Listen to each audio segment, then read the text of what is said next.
Good morning भाई लोगों। आज मेरे पास आप लोगों के लिए 3 खबरें हैं। एक तो बहुत अच्छी खबर है, एक अच्छी खबर है और एक बहुत बहुत बहुत बुरी और सीरियस खबर है। बता मनीष, पहले कौन सी बताई जाए? सारी अच्छी खबर। ठीक है, तो पहले अच्छी खबर से शुरू करते हैं। तो भाई लोगों, अच्छी खबर ये है कि जब से हमने मेन चैनल के ऊपर रेगुलर वीडियोस डालना शुरू किया है, पहले व्लॉग पे किया था तो 1 महीने में व्लॉग्स का जो एनालिटिक्स है वो हमने इस तरीके से बढ़ा दिया था, व्लॉग्स को हम अलग ही लेवल पे लेके चले गए थे। और अब जब से हमने मेन चैनल पे रेगुलर वीडियोस डालना शुरू किया है, भाई आप यकीन नहीं मानोगे, इतना खतरनाक रेस्पॉन्स है। सारी चीजें डबल हो गई है, वॉच टाइम डबल हो गया है, व्यूज डबल हो गए हैं, लाइक्स हद से ज्यादा बढ़ गए हैं, न जाने कितनी वीडियोस तो ट्रेंडिंग में जा रही है। और इतना तगड़ा रेस्पॉन्स है कि दोबारा से खुद यूट्यूब ने एक ईमेल किया और तारीफ की कि वाह यार आप बहुत अच्छा कर रहे हो और ऐसे ही करते रहो। और भाई जब मैं एनालिटिक्स देखता हूँ ना अपने चैनल की अभी के, यकीन मानो एक अलग ही एनर्जी आती है, एक अलग से ही मतलब मन करता है काम करने का कि यार सारी चीजें जो है अप दिखा रही है, कोई भी डाउन नहीं दिखा रहा है, कोई भी रेड सिग्नल नहीं है, सारे ग्रीन और पॉजिटिव है। और वो पॉजिटिव भी इतने कमाल के हैं कि मैं आपको क्या ही बताऊं। और जबकि अभी तो गाइस हमने सिर्फ शुरू किया है, अभी तो मुश्किल से 15 दिन हुए हैं हमें रेगुलर वीडियोस डालते हुए, और अभी से ही इतना तगड़ा रेस्पॉन्स है कि भाई मजा ही आ गया। चलो एक काम करता हूँ, मैं तुम लोगों को कंप्यूटर की स्क्रीन पे ही लेके चलता हूँ और वहां पे आपको दिखाता हूँ रियल एनालिटिक्स कि अभी हमारा चैनल कितना कमाल का परफॉर्मेंस दे रहा है। मतलब टाइटेनियम आर्मी ने अभी किस तरीके से फाड़ के रखा है इंटरनेट के अंदर। भाई अब हम आ गए हैं कंप्यूटर स्क्रीन पे और ये देखो, तुम पहली ही चीज ये देखो, जो हमने कल वीडियो डाली थी भाई वो नंबर 1 पे चल रही है। ये देखो, YouTube खुद कह रहा है nice, more subscribers are choosing to watch this video, helping to increase its reach. यानी कि इतना तगड़ा रेस्पॉन्स है। और ये देखो, मैं आपको इसकी एनालिटिक्स दिखाता हूं। आप देख सकते हैं कि लास्ट 28 दिनों के एनालिटिक्स में आपको दिखा रहा हूं, व्यूज अप है, वॉच टाइम अप है, सब्सक्राइबर्स अप है, यानी कि सारी चीजें जो हैं डबल हो गई है। मतलब कि व्यूज डबल हो गए हैं, सब्सक्राइबर्स दुगनी रफ्तार से बढ़ रहे हैं, वॉच टाइम बढ़ गया। आप खुद देखो, ये देखो 4.4 मिलियन मोर देन यूजुअल, और सब्सक्राइबर्स भी काफी तेजी से बढ़ रहे हैं पहले के मुकाबले। क्योंकि कमाल की बात है, इसका रीजन मैं तुम्हें बताऊं कि ऐसा क्यों हो रहा है।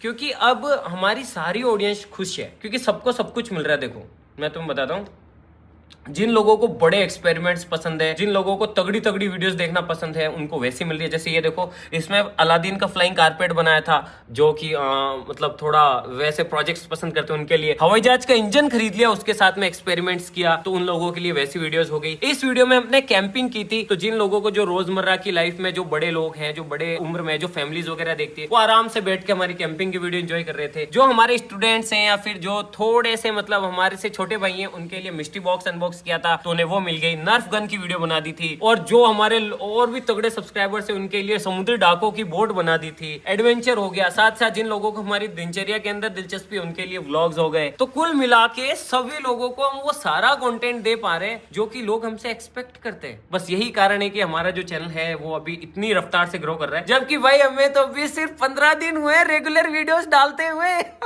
सोचो कि अभी तो 15 दिन हुए हैं, आगे आगे देखो होता है क्या, कई रिकॉर्ड्स टूटेंगे, बहुत कुछ होने वाला है। और थैंक यू सो मच आपका भी, आप लोग जो है इतना सपोर्ट दिखा रहे हैं उसके लिए। और दूसरी खबर यह है कि उसके लिए पहले तो अपने को थोड़ी दूर चलना पड़ेगा, यहाँ से लगभग 20 से 30 किलोमीटर दूर, तभी मैं आपको मतलब खुशखबरी ये है कि फाइनली हम यहाँ पे कुछ करने वाले हैं। अब क्या करने वाले हैं ये तो मुझे भी नहीं पता और इसको भी नहीं पता, लेकिन हाँ, इसने आर्किटेक्ट्स को फ़ोन कर दिया है, वो कुछ ही देर में आने वाले हैं। जब वो आ जाएंगे उसके बाद में यहाँ पे एक नक्शा बनाएंगे कि हम कहाँ पे क्या चीज़ें होनी चाहिए, कैसे होनी चाहिए। तो बस उसी का वेट कर रहे हैं। तो ये खुशखबरी है दूसरी वाली। भाई आर्किटेक्ट्स भी आ गए हैं और ये जो है यहाँ की जगह का पूरा साइट विजिट कर रहे हैं और देख रहे हैं कि कहाँ पे क्या किया जा सकता है। इस बार नक्शा बनवाएंगे तो ये इस पूरी जगह को देख रहे हैं और मनी समझ रहा है सब कुछ। मेरे तो कुछ समझ नहीं आता ये सारी चीज़ें। भाई आर्किटेक्ट्स को साइट विजिट करा दिया है, अब वो कुछ ही दिनों के अंदर नक्शा बना के दे देंगे। तो वो नक्शा आप लोगों के साथ में भी शेयर करेंगे और आपको भी बताएंगे कि हम क्या चल रहा है हम लोगों के दिमाग के अंदर, यहाँ पे क्या करना। अब मैं तुम्हें बताता हूँ सबसे बुरी खबर। और गाइज ये सिर्फ मेरे अकेले के लिए नहीं है, मतलब आप लोगों के लिए भी है, सभी के लिए है। इसीलिए इस चीज़ को ध्यान से सुनना और थोड़ा सीरियसली लेना। अब मैं तुम्हें बताता हूँ कि हुआ क्या। बीते बहुत दिनों से, लगभग कई सालों से मुझे बहुत सारी दिक्कतें थी। एक तो मेरा ये वाला जो हाथ है ना, जिससे मैं अभी शूट कर रहा हूँ, इसके अंदर बहुत पेन रहता था, इस कोहनी के अंदर, इस कंधे के अंदर, और ये पूरा जो पीछे का हिस्सा है ना, इसके अंदर, और साथ ही साथ ये यहाँ से पूरा और इस पूरे सर के अंदर बहुत हैवी पेन रहता था। हेडेक, यहाँ से पेन रहता था, ये पूरा हिस्सा जो है पेन में रहता था। लेकिन मैं सोचता था ठीक है ना यार, क्या है, मतलब काम के चक्कर में और जल्दीबाजी के चक्कर में मैं कभी ध्यान नहीं देता था। मैंने कहा ठीक है यार, होता रहता है यूँ ही, क्या पता अपन इतने सारे एक्सपेरिमेंट करते हैं उनकी वजह से हो रहा है या फिर क्यों हो रहा है, होता होगा, मुझे नहीं पता। फिर क्या हुआ, आज से 2 से 3 दिन पहले जब मैं सो रहा था रात को, तब क्या हुआ, रात को लगभग 4 बज रहे थे और मेरी एकदम से नींद उड़ गई। और जब मेरी एकदम से नींद उड़ी तो मैं बैठने के लिए जैसे ही मैंने अपना ये वाला हाथ ऐसे किया ना, तो भाई इसने काम ही नहीं किया। ये यूं हो गया था, यूं इस तरीके से, मतलब जैसे कि इसको लकवा मार गया हो, जैसे कि ये पैरालाइज हो गया हो। फिर मैं एकदम से जैसे तैसे करके बैठा हुआ और फिर मैं डर गया बहुत बुरी तरीके से। फिर मैंने इस हाथ को ऐसे हिलाया, बहुत तेज़ी से हिलाने की कोशिश की, मतलब इस वाले हाथ को बहुत तेज़ी से हिलाया, ऐसे किया, भाई ये ठीक ही ना है। मतलब मैं दूसरे हाथ से इसको ऐसे पकड़ के हिला रहा हूँ, लेकिन ये काम ही नहीं कर रही है। सारी उंगलियाँ, ये अंगूठा, ये बस ऐसे ही लटक गया था। फिर 2 से 3 मिनट तक भाई मैं पसीने पसीने हो गया। और फिर मैंने हिलाया, मतलब उस पर बिस्तर पे मारा, यूं यूं किया, तब जाके धीरे धीरे फिर से इसने काम करना शुरू किया। लेकिन तब भी मैंने इतना दिमाग में जोर नहीं डाला। मैंने कहा यार क्या पता रात को गलत पोस्चर के अंदर मैं सो गया हूँगा, इस वजह से कोई नस दब गई होगी और उस वजह से मे भी ये सुन्न हो गया होगा, और अब तो ठीक है ना यार, क्या दिक्कत है। फिर क्या हुआ, आज सुबह जब मैं उठा तब मैंने देखा यार कि मेरा हाथ तो ठीक है, लेकिन मेरा ये वाला जो लेग है, ये इसके यहाँ पर इस जगह पे देखो गाइस, इस जगह पे और एक पैर की अंगुली, ये दोनों सुन्न हो रखी थी। मुझे लगा क्या पता फिर से वैसा ही हुआ होगा, गलत पोस्चर की वजह से हो गई होगी। फिर मैं उठा, चला, थोड़ी बहुत एक्सरसाइज भी की, लेकिन तब भी वो वैसा का वैसा ही, वो हल्का सा सुन्नपन यहाँ पे रह ही रहा था, अंगुली में भी था। तो भाई मैं डर गया। मैंने कहा यार भाई कहीं ये पैरालाइज तो नहीं हो रहा है, मतलब ये क्यों हो रहा है, और कुछ अगर होना ही था तो कुछ देर रहता तो समझ आता, लेकिन ये रेगुलर क्यों हो रहा है। फिर मैं गया सीधा डॉक्टर के पास में। डॉक्टर को मैंने दिखाया, सारी बात बताई जो जो मेरे साथ हुआ। तो फिर उन्होंने मुझे बताया कि भाई आपके साथ में ऐसा क्यों हो रहा है। फिर मुझे उन्होंने कहा कि ये सब हो रहा है आपके फ़ोन की वजह से, जो आप फ़ोन इस्तेमाल में ले रहे हो ना, इसकी वजह से ये सारी चीज़ें हो रही है। मैंने कहा यार इसकी वजह से कैसे। तो फिर मुझे पता पड़ा कि मैं इतने सालों से अपने फ़ोन को यूँ देख रहा था। अपन फ़ोन ऐसे देखते ना, ऐसे करके यूँ, तो ये मेरी आदत पड़ गई थी। तो मैं न जाने कितने टाइम से यूँ बस यूँ घंटों घंटों तक यूँ वीडियो देख रहा हूँ, रिसर्च कर रहा हूँ, ये कर रहा हूँ, वो कर रहा हूँ। रात को जब सो भी रहा हूँ तो मोटा तकिया लगा के, ताकि है ना ऐसे फ़ोन दिखता रहे, ऐसे गर्दन को यूँ करके फ़ोन चला रहा हूँ। और बहुत टाइम से ऐसा कर रहा हूँ। इसकी वजह से क्या हुआ, मेरी ये जो स्पाइन है, यानी कि रीढ़ की हड्डी, ये बहुत ज़्यादा स्टिफ हो गई और ये परमानेंट अब ऐसे रहने लग रही है। इसको ऐसे होना चाहिए, लेकिन ये ऐसे रहने लग रही है। इसकी वजह से क्या हो रहा है, बहुत सारी जो नसें हैं वो जो दिमाग के अंदर जा रही है वो कंप्रेस हो रही है, और खून का जो सर्कुलेशन है वो दिमाग को अच्छे से नहीं मिल पा रहा है, और इन्हीं सब वजहों की वजह से पैरालाइज या फिर ऐसे हाथ ज़्यादा सुन्न होना और ये सारी चीज़ें हो रही है।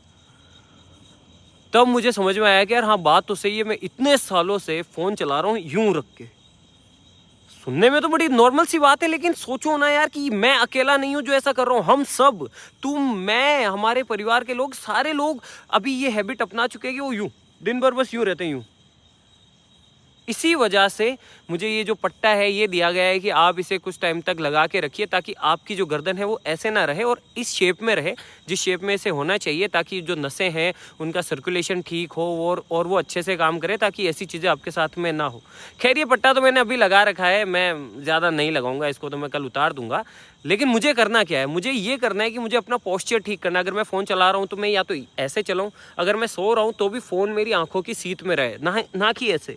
और मैं कभी भी जब भी मूवी देखूंगा या फिर कोई भी वीडियो देखूंगा तो मैं तकिया मोटा नहीं लगाऊंगा, साथ ही साथ अपना पोस्चर ठीक करूंगा, जिससे कि मेरे को ये सब दिक्कतें ना हो। अब मैं ये सारी चीज़ें आपको इसलिए बता रहा हूँ कि मैं अच्छे से जानता हूँ कि आप लोगों की भी हैबिट वही है, उसी तरीके से चलाने की। अब सोचो ना यार कि एकदम से तो कुछ नहीं होता है, लेकिन इतने सालों से मैं रेगुलर कर रहा हूँ तो इसकी वजह से मुझे हेडेक हो रहा है, मेरे हाथ सुन्न हो रहे हैं। तो सोचो ना यार ये कितना सीरियस इशू है।